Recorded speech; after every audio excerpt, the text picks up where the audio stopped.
नमस्कार दोस्तों, स्वागत है आप सबका हमारे हिंदी ज्ञान बोध चैनल में। दोस्तों, हम डेली 25 चैलेंजिंग क्वेश्चन की सीरीज़ कर रहे थे, जिसमें मैंने 3 वीडियो क्लासेस आपको उपलब्ध करवा दी है। कल यानी 31 अगस्त को मैं किसी रीज़न से नहीं उपलब्ध करवा पाई थी, लेकिन 3 क्लासेस उपलब्ध करवा दी हैं, जिसमें मैंने 25 चैलेंजिंग क्वेश्चन आप सबके लिए यूनिट 2 से करवाए हैं। अगर आपने नहीं लगाया है, लगाना चाहते हैं तो आप चाहें तो लगा सकते हैं, अलग से प्लेलिस्ट बना दी है। तो आज भी हम यूनिट 2 से ही 25 चैलेंजिंग प्रश्न लगाएंगे। तो जिन्होंने भी 25 प्रश्न अच्छे से लगा लिया है, वो कमेंट सेशन में कमेंट करके अपने मार्क्स ज़रूर बताइएगा। और जो वीडियो को पहली बार देख रहे हैं, वीडियो को लाइक ज़रूर करें। लाइक नहीं करते हैं, ज़्यादा से ज़्यादा इसको शेयर करिएगा। इसी तरह की चैलेंजिंग प्रश्न लगाने के लिए आप चैनल के साथ जुड़ भी सकते हैं। तो चलिए, ज़्यादा समय बर्बाद न करते हुए आज का ये मॉक टेस्ट शुरू करते हैं। पहला प्रश्न आपके सामने है। कथन और कारण से जो नवीन उद्भावना सूर सागर में पाई जाती है, वह तुलसी के किसी ग्रंथ में नहीं मिलती। ये कथन है। कारण, रामचरितमानस में तुलसी केवल कवि रूप में सामने आते हैं। ये कारण है। तो इसमें से सही बताना है आपने कौन सा है कथन और कारण में से। तो इसमें जो सही है वो है कथन सही है, कारण गलत है। तो विकल्प ए सही उत्तर हो जाएगा। अगला प्रश्न है। त्रेता काव्य निबंध करी सतकोटि रामायण, एक अक्षर उच्चरे ब्रह्मा व्याधि पराखन। नाभादास ने यह पंक्ति किसके संदर्भ में कही है, ये बताना है आपने। तो ये पंक्ति कही है तुलसीदास जी के संदर्भ में। तो विकल्प सी सही उत्तर हो जाएगा। अगला प्रश्न है। असंगत छांटना है। इसमें से असंगत कौन सा है इन 4 विकल्प में से? तो असंगत है विकल्प बी, क्योंकि हनुमान नाटक राय मल्ल पांडे की नहीं है, ये हृदय राम की है। तो विकल्प बी सही उत्तर हो जाएगा, ये असंगत है। अगला प्रश्न है। कथन कारण से जायसी में केवल ठेठ अवधि का माधुर्य है, कारण तुलसी की रचना में संस्कृत की कोमल पदावली का बहुत ही मनोहर मिश्रण है।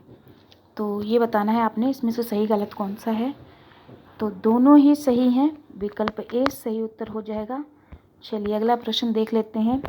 कथन कारण से ये भी है। नाथ पंथ का हठ योग मार्ग हृदय पक्ष शून्य है, रागात्मकता वृत्ति से इसका कोई लगाव नहीं है। ये कथन है। कारण, रमते जोगियों की रहस्य भरी बानियाँ सुखते सुखते जनता की हृदय में भक्ति की सच्ची भावना उत्पन्न हुई है। ये कारण है। अब इसमें से बताओ कथन और कारण में से कौन सा सही है। एग्ज़ाम में इससे रिलेटेड प्रश्न बहुत आते हैं, तो मैंने कथन कारण से भी प्रश्न ले लिया है, ताकि आपकी अच्छी सी रिवीजन हो जाए मॉक टेस्ट के ज़रिए। तो इस प्रश्न का सही उत्तर हो जाएगा कथन सही है, कारण गलत है। तो विकल्प सी सही उत्तर हो जाएगा। चलिए अगला प्रश्न देख लेते हैं। इनमें से कौन राम भक्ति के द्वार सब जातियों के लिए खोल दिया और एक उत्साही विरक्त दल का संगठन किया, जो आज वैरागी नाम से प्रसिद्ध है? तो इसमें सही उत्तर हो जाएगा। इनमें से कौन? तो रामानंद हैं, विकल्प बी सही उत्तर होगा। चलिए अगला प्रश्न देख लेते हैं। जंक जननी तजो जन्मी करम बिनु विधिहु सुजही आवड़े तुलसी, या पंक्ति किस ग्रंथ से ली गई है, ये बताना है आपने। तो ये पंक्ति ली गई है विनय पत्रिका से, विकल्प सी सही उत्तर हो जाएगा। अगला प्रश्न है। जिन्हें भाषा की परख है, उन्हें यह देखते देर ना लगेगा कि तुलसीदास जी की भाषा में ऐसे शब्द जो स्थान विशेष के बाहर नहीं बोले जाते हैं। चित्रकूट और अयोध्या हैं, आसपास केवल 2 स्थान के हैं। तो ये कथन बताना है आपने, किसका है। तो ये है आचार्य रामचंद्र शुक्ल का, विकल्प ए सही उत्तर होगा। अगला प्रश्न है। इनका प्रादुर्भाव को हिंदी काव्य के क्षेत्र में एक चमत्कार समझना चाहिए। हिंदी काव्य की शक्ति का पूर्ण प्रसार इनकी रचनाओं में ही पहल दिखाई पड़ा।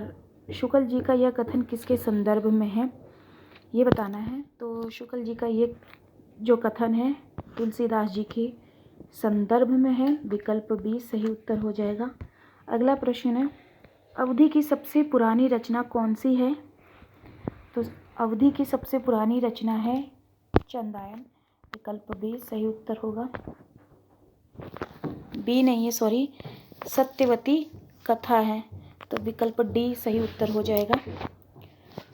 हाँ, अवधि की सबसे पुरानी रचना है सत्यवती कथा, तो विकल्प डी सही उत्तर होगा। चलिए अगला प्रश्न देख लेते हैं। ब्रज और अवधी दोनों भाषाओं पर समान अधिकार किसका था? इन 4 कवियों में से देख के बताना है। तो ब्रज और अवधी दोनों ही भाषाओं पर समान अधिकार था तुलसीदास जी का, विकल्प बी सही उत्तर हो जाएगा। अगला प्रश्न है कथन और कारण से। सूरदास जी की रचना में संस्कृत की कोमलकांत पदावली और अनुप्रासों की वह विचित्र योजना नहीं है जो गोस्वामी जी की रचना में है। कारण, गीतावली की रचना गोस्वामी जी ने सूरदास जी के अनुकरण पर की थी, ये कारण है। तो इसमें से बताना है आपने सही कौन सा है, गलत कौन सा है। तो विकल्प सी, यानी दोनों ही सही हैं, कथन कारण, विकल्प सी सही उत्तर होगा। अगला प्रश्न है भक्ति काल का उदय ऐतिहासिक सामाजिक शक्तियों के रूप में जनता के दुख व कवटों से हुआ। तो इसमें सही बताना है उत्तर कौन सा है। तो ये किसका कथन है? तो ये मुक्ति बोध का है, विकल्प ए सही उत्तर होगा। अगला प्रश्न है लेकिन जोर दे के कहना चाहता हूँ कि अगर इस्लाम नहीं आया तो भी इस साहित्य का 12 आना वैसा ही होता जैसा आज है। ये बताना है कथन किसका है। तो ये कथन है हजारी प्रसाद द्विवेदी जी का, विकल्प बी सही उत्तर होगा। चलिए अगला प्रश्न देख लेते हैं। ज्ञान मार्ग की बातें कबीर ने हिंदू साधु सन्यासियों से ग्रहण की है, जिनमें सूफियों के सत्संग से उन्होंने प्रेम तत्व का मिश्रण किया और अपना एक अलग पंथ चलाया। उपासना की बाहरी स्वरूप पर अग्र करने वाले और कर्म कांड की प्रधानता देने वाले पंडितों और मूल्यों को उन्होंने खरी खरी सुनाई। कबीर के संदर्भ में यह कथन किसका है, ये बताना है। तो ये कथन है शुक्ल जी का, विकल्प सी सही उत्तर होगा। अगला प्रश्न है इनकी रचना थोड़ी होने पर भी कबीर की अपेक्षा अधिक सरल भाव लिए हुए हैं, उसमें कठोरता और कर्कशता नहीं है। शुक्ल का यह कथन किसके संदर्भ में है? तो ये कथन है इन 4 विकल्प में से धर्मदास जी के संदर्भ में शुक्ल जी ने ये कहा है, विकल्प डी सही उत्तर होगा। अगला प्रश्न देख लेते हैं। हिंदी प्रदेश में कबीर पहले व्यक्ति हैं जिन्होंने संस्कृत को कूपजल और भाखा को बहता नीर कहा। ये किसने कहा है? तो ये कहा है बच्चन सिंह ने, विकल्प सी सही उत्तर होगा। अगला प्रश्न है कथन और कारण से। द्विवेदी जी भक्ति साहित्य को हतदर्श पराजित जाति का साहित्य नहीं मानते हैं। कारण, यदि मुसलमान न आए होते तो ना संत काव्य लिखा जाता ना सूफी काव्य। ये कथन कारण बताना है आपने कौन सा सही कौन सा गलत है। तो ये दोनों ही सही हैं, विकल्प बी सही उत्तर हो जाएगा। चलिए अगला प्रश्न देख लेते हैं। लोग मुझसे पूछते हैं कि भारत के लिए मेरे मन में श्रद्धा क्यों है? भारत मेरी जन्मभूमि और मेरा देश है। अपने देश से प्रेम करना मजहब का एक अंग है। तो ये बताना है किसका है ये कथन। तो ये है अमीर खुसरो का, अमीर खुसरो का है, विकल्प सी सही उत्तर होगा। सही उत्तर होगा विकल्प सी। चलिए अगला प्रश्न देख लेते हैं कथन और कारण से। गुरु नानक ने कबीर दास की निर्गुण उपासना का प्रचार पंजाब में आरंभ किया। कारण, गुरु नानक ने भक्त या विनय के सीधे साधे भाव सीधी सादी भाषा में कहे गए। कबीर के समान अशिक्षितों पर प्रभाव डालने के लिए टेढ़े मेढ़े रूपों में नहीं। तो ये बताना है आपने कथन कारण कौन सा सही कौन सा गलत है। तो इसमें सही उत्तर हो जाएगा, दोनों ही सही हैं, कथन और कारण, सॉरी विकल्प बी सही उत्तर होगा। तो चलिए अगला प्रश्न देख लेते हैं। इनकी बानी में यद्यपि उक्तियों का वह चमत्कार नहीं है जो कबीर की बानी में मिलता है, पर प्रेम भाव का निरूपण अधिक सरस और गंभीर है। कबीर के समान खंडन और वाद विवाद में इन्हें रुचि नहीं थी। शुक्ल का यह कथन किसके संदर्भ में है, ये बताना है आपने। शुक्ल का ये कथन किसके संदर्भ में है? तो ये दादू दयाल के संदर्भ में। विकल्प सी सही उत्तर होगा। अगला प्रश्न है, ये लोग ना तिलक लगाते हैं ना कंठी पहनते हैं, साथ में एक सुमिरन रखते हैं और सतराम कहकर अभिवादन करते हैं। शुक्ल ने इस पंथ के संदर्भ में क्या कहा है? किस पंथ के संदर्भ में कहा है? क्या कहा है? तो ये कहा है दादू पंथ के संदर्भ में। विकल्प बी सही उत्तर होगा। विकल्प बी सही उत्तर होगा 22वें का। अगला प्रश्न है, निर्गुण पंथियों में यही एक ऐसे व्यक्ति हुए हैं जिन्हें समुचित शिक्षा मिली थी और जो काव्य कला की रीति आदि से अच्छी तरह परिचित थे। रचना इनकी साहित्यिक और सरस है, भाषा भी काव्य की मंजी हुई ब्रज भाषा है। शुक्ल का यह कथन किसके संदर्भ में कही गई है? ये बताना है। शुक्ल का ये कथन है सुंदरदास जी के संदर्भ में। विकल्प डी सही उत्तर होगा। डी सही उत्तर होगा, विकल्प डी। चलिए अगला प्रश्न देख लेते हैं।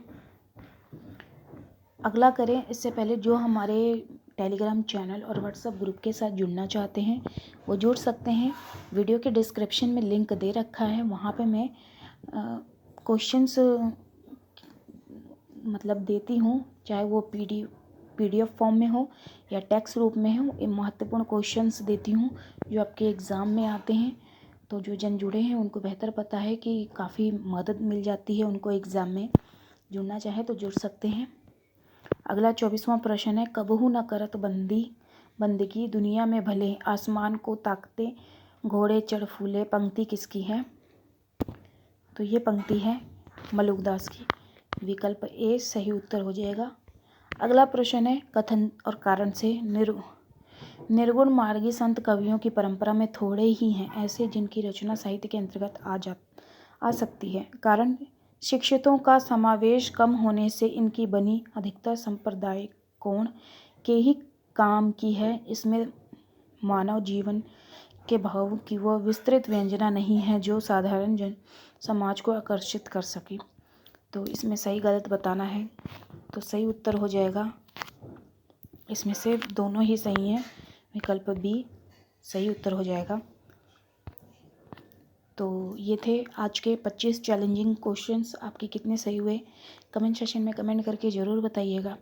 मेरी थोड़ी तबीयत ठीक नहीं है, इस वजह से आपको आवाज़ से भी पता लग रहा होगा, इसीलिए कल उपलब्ध नहीं करवा पाई थी मैं आपको 25 चैलेंजिंग क्वेश्चन की सीरीज़। तो इसी तरह चैनल के साथ बने रहिएगा वीडियो के साथ। वीडियो को लेके आपकी कोई अगर राय है तो कमेंट सेशन में कमेंट करके ज़रूर बताइएगा।